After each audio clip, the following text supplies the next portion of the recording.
welcome our panelists right here. Farmer P, I've been knowing Farmer P for about a little over 10 years now. And just watching him and his evolution and how he feed the community. Um, just came from his garden, sitting on 3 acres. Beautiful space. Land filled of collard greens and beets. You know, I'm looking at it like, dang, we in the city. You know, we in the city, but he got 3 acres of. I'm like, I'm going to give me some greens, bro. I'm pulling up. So tell us about yourself, who you are, how long you been farming. My name's Farmer P. I've been farming 25 years. I started when I was 8.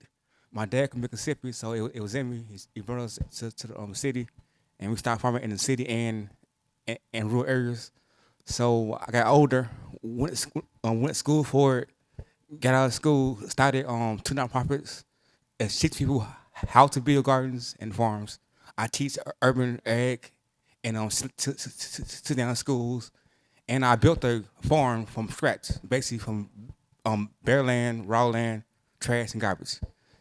Took the farm. Now it's a 3 acre farm, um, fully furnished with everything you could think of. I'm still working on a new site, a couple new sites now. I do commercial farming as well, so I do farm markets, ag programs with the youth, senior citizens. I taught all ages on how to farm. I train dogs. I sell dogs. Livestock, vegetables, fish. I'm in the process of starting a new way of farming. It's called Shanghai Farms. It's basically farming with rocks and water, and without using chemicals. I make my own fertilizer, my own soil, some of my own tools. Um, I basically do for self. I know how to work.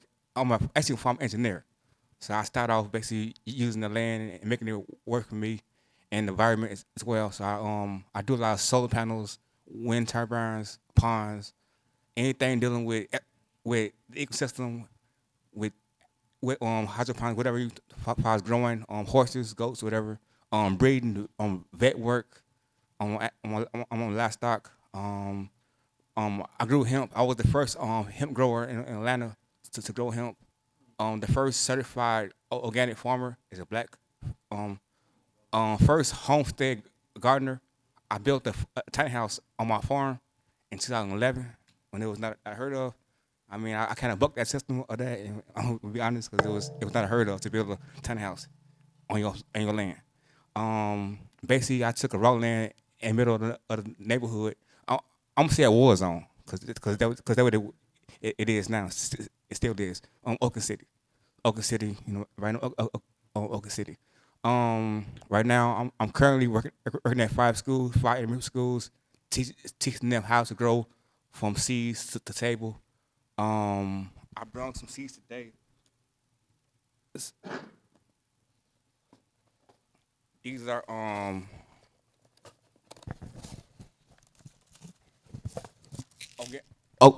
organic heirloom seeds. These are right here uh, are lettuce. Lettuce grow all year round if you have the right conditions. I have more seeds too. So basically, these seeds cost me $20. This seed can make $100 off of 10 seeds for six months out of a season, and you have more seeds to propagate next year, and I can sell seeds. But basically, this starts from a seed to table, and I also I try to clone and I grab on different plants together too. Any questions? Yeah.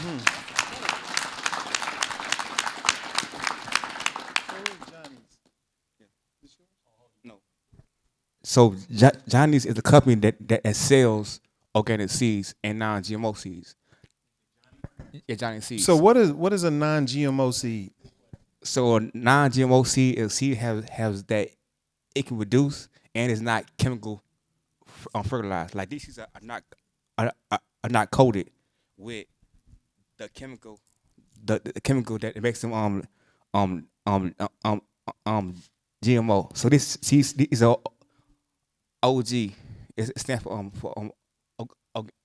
organic. So Johnny's sells they sell both. They sell the original seeds and organic seeds. So basically, the organic seeds are what we plant at our farm. And this is basically $20 seed.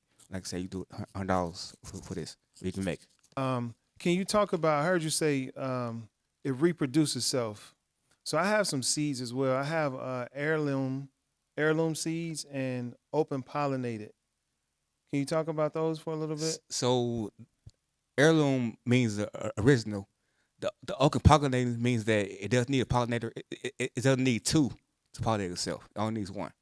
So basically, still that one. Basically, it'll open to so it can produce. So you got to have a male and female mostly, but the new seeds are open pollinated. So that's because scientists making them. So it's not making it bad, but it has the farmer out a little bit on pollination, because the bees pollinate, and some farmers take a Q-tip and they pollinate themselves. The open pollination sends out the cell, the sperm cell to the other next plant next to it, and that can see can become a male or a female. So it makes it open pollination. And so basically that gives the farmer a 85% yield of good plants. And so it basically helps the farmer out. I didn't know you needed a male and female seed. I thought once you had a seed, throw him in the dirt. He gonna make something shake. But you need a male and a female seed. Yeah. I mean, that makes sense. That makes sense. Yeah, how do you determine? That's a great question. By the flower. So the flower have tentacles that come out. So tentacles sometimes being two. It's a male.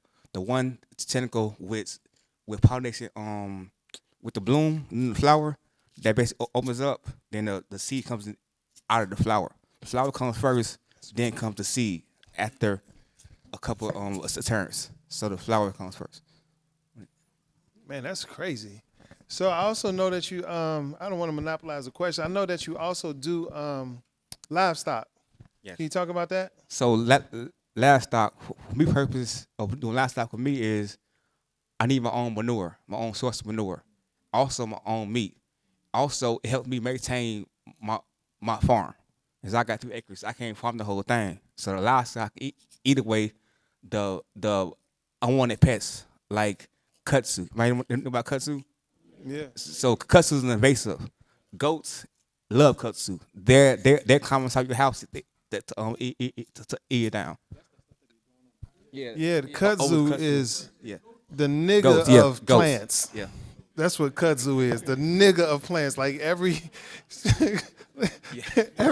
I'm telling you, when I'm telling you about to take over, don't ask you for permission. You look up and everything be covered in it. I'm sorry. So I know you said the lettuce can be grown year round. During the winter time, what is something that you were growing that's sustainable? And then for those who it's their first time getting into agriculture and growing their own food, what is a simple plant that they can start with? Collard greens. Collard greens don't mind the cold or the temperatures that we get in Georgia. You can grow collard greens all year round. But for the cold hardy season, collard greens are number one because you can cut it and it come right back. Really familiar with farming, and I met a brother who was teaching me about food forest or fruit forest, where they plant seeds of fruits or vegetables that are compatible with one another. So it's not as much maintenance that you have to put into actually growing because they're so compatible. They feed off each other and help each other grow. And I'm not sure if you're familiar with that, but if you could talk about food forest or fruit forest. Planting food, take together dense space, but they also planting plants, like you said, companion plants, like such as onions and collard greens together. Onions help the bugs stay out the collard greens. The collard greens shade the onions, so it doesn't get too leafy. Food forests can be planted on smaller spaces, and also with less water, because you do spurls in the land, so the water puddles and it feeds up the other trees and plants. Starter kit for somebody trying to start a garden at home? Like, what would be something that Some herbs you can water once a week, and they do good. And the soil is not difficult to make that soil for the herbs like rosemary, sage, or lavender. You build a nation by being able to feed your people. So my grandfather, great-grandfather, we have a small farm in Alabama. And I remember as a boy, my grandfather, before planting season, would always look in the almanac before he went out to plant something. So I would like for you to just help us connect the almanac with planting season based on where you live. I do about months. Every 3 months is another planting season, and it's on 4 seasons in a year. And you have high tunnels and greenhouses. You can go outside the season a little bit. Like I have a hot tunnel and a greenhouse. I can go stuff and doing with cold outside. Let's say in January, I can put my tomatoes in hot tunnel, and in February they ready by April. Cause I start them in a hot tunnel though. Native Americans here in this settler colony tells a story about the relationship. They call them sisters, corn, squash, Yes, and beans. and beans. I was wondering, based on that previous question about that symbiotic relationship they have, being that you're an educated man in agriculture, can you speak to that relationship between those three vegetables? The beans they stock to run up. The squash shades the beans, and the corn actually make pollinators come to pollinate the squash. So squash need pollination because it has open flower, and the beans actually improve the soil around the soil because the corn takes out a lot of nutrients out of the soil because it's a plant that grows tall and basically it stocks for the season. It takes a lot to actually grow corn. So the squash keep away a bug from the from the corn too, because it basically syntax it to take the corn. About how bad it is for us to eat corn. So I wanted to just kind of hear from you, like, what is corn good for? Like, if we can't eat it, like, what do we use it for? The farmer gets a chance to cut his budget back by corn, and corn is also used for gasoline, and the stalks itself can be used for bedding for your cows. I was just asking, like, what dogs you breed and, what's, like, the hardest part of the process? Mazawals, Belgian Mazawals, and I breed great Pyrenees. I think it's about genetics. So for example, my Mazawals, they're on AKC registered. They came from two breeders that's in Georgia, but different style breeding though. So I got my male from the Amish community.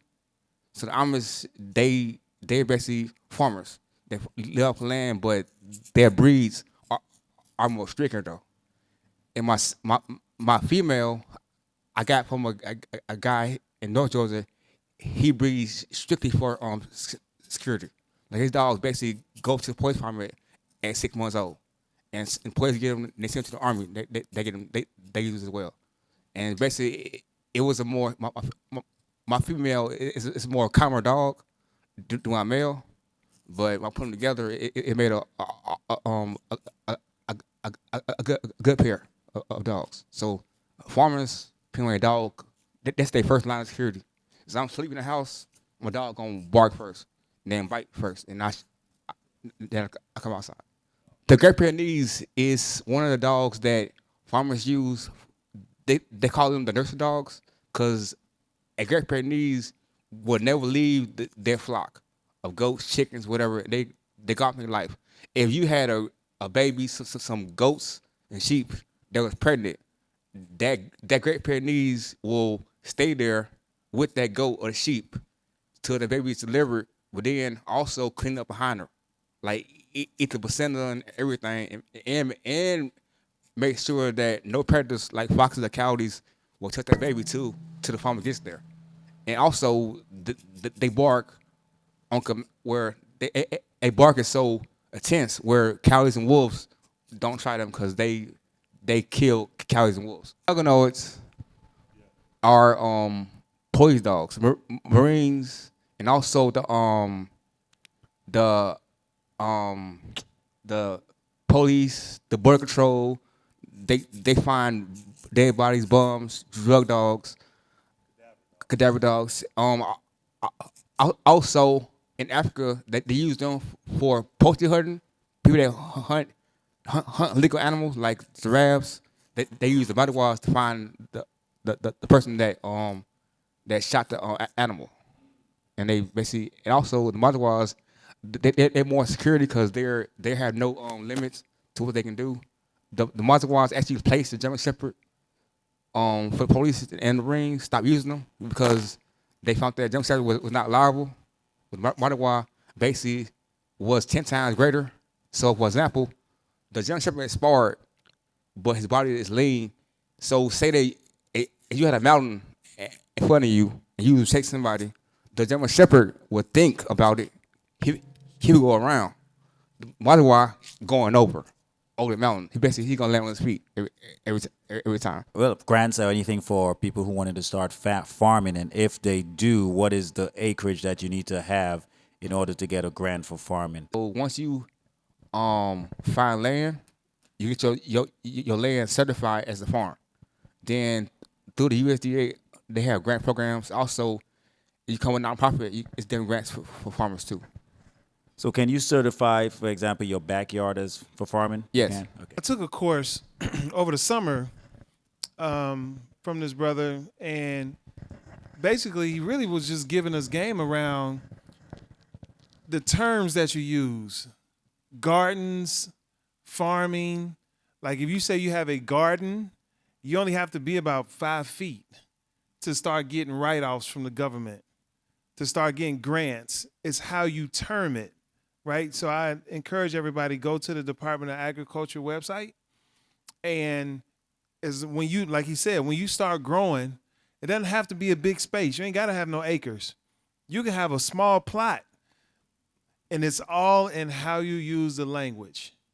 It's all in how you use the language. So I got a greenhouse. It's a 10 by 10, and that's not a lot of space, but in it, I know I can produce a few $1,000s worth of crop.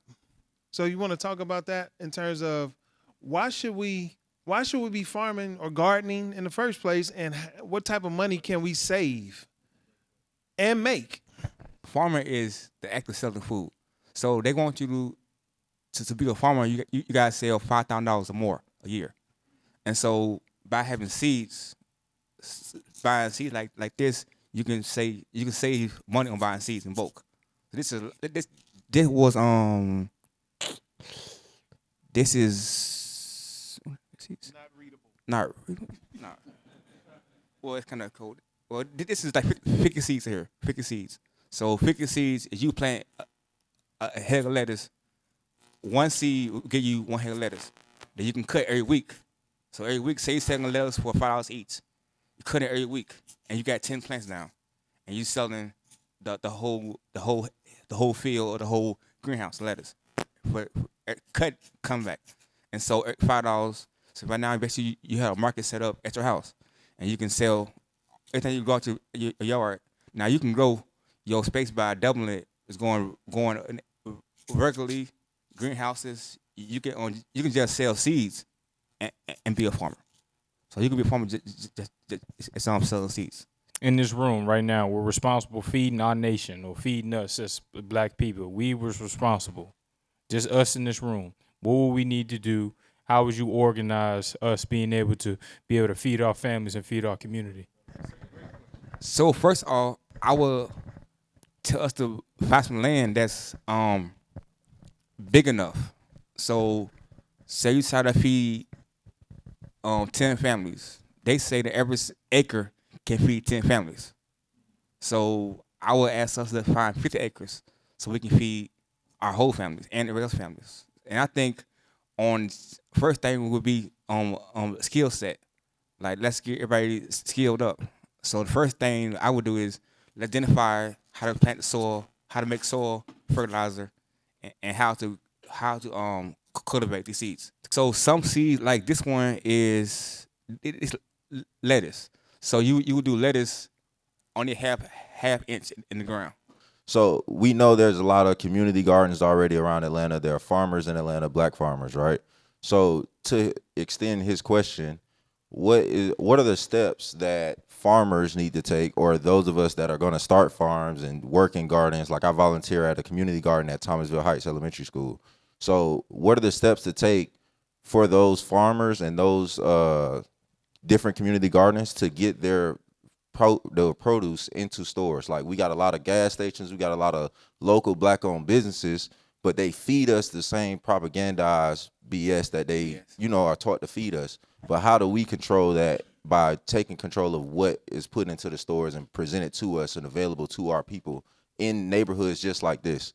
Like beyond, we need to own the stores, we need to own the gas stations, we need to buy those things, but what are the steps that we can help our local people know, like, hey, you need to get your produce into this store this way? What are the steps that you can take to kind of be official to sell your stuff, you know what I mean, legally? Getting your land certified as a farm. So through the USDA, getting your land, your address, or your vacant land or your house, whatever, get it certified as a farm. That allows you to sell food anywhere in America. You can sell food overseas, or you can sell it to China, as long as you have that number, basically. What challenges have made you, drained you with farm? Find people that want to actually work, though, want to get into the dirt. How many people do you need to run your farm? 10. Yeah. Right now, 0, because right now I'm about to sell farm. I'm actually selling my farm. It's for sale right now. I'm gonna move out to another city, another part of town. So farm's for sale right now. All right, y'all. We're going to keep building together, man. And great information we shared this evening. Thank you again, brother. As I've said before, we got everything we need in the room.